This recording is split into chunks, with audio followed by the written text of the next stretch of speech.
Congratulations, happy marriage life. Congratulations, husband and wife. Congratulations, she go new life. Congratulations, number 6 and 5. Congratulations, bai wa juna time. Congratulations, bai da na kallon su. Congratulations, everything is fine. Congratulations, amarya forever. Congratulations, forever and ever. Congratulations, bai jama fi ba.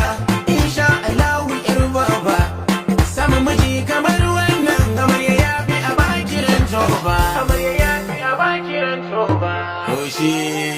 Amarya, congratulations, Amarya, congratulations, Amarya, congratulations, Amarya, congratulations, Amarya, congratulations, congratulations, Amarya. So kamar yadda dai kuke gani, wannan ita ce sabuwar waƙar da fitaccen mawaƙi Ado Gwanja kuma yaron fitaccen jarumi a cikin masana'antar Kannywood Adam A Zango ya rera mai, wanda Ado Gwanja ya rera wa fitaccen mawaƙin jarumi Adam A Zango a ɗaura mai auren dai da aka yi, wanda ya shammaci mutane lokaci ɗaya.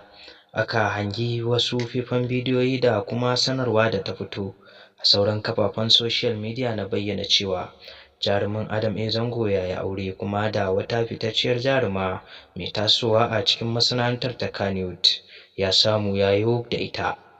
Wannan dai ita ce sabuwar waƙar da Ado Gwanja ya rera wa Adam A Zango, wanda kuwa dai ya san cewa Adam A Zango mai gidan Ado Gwanja ne.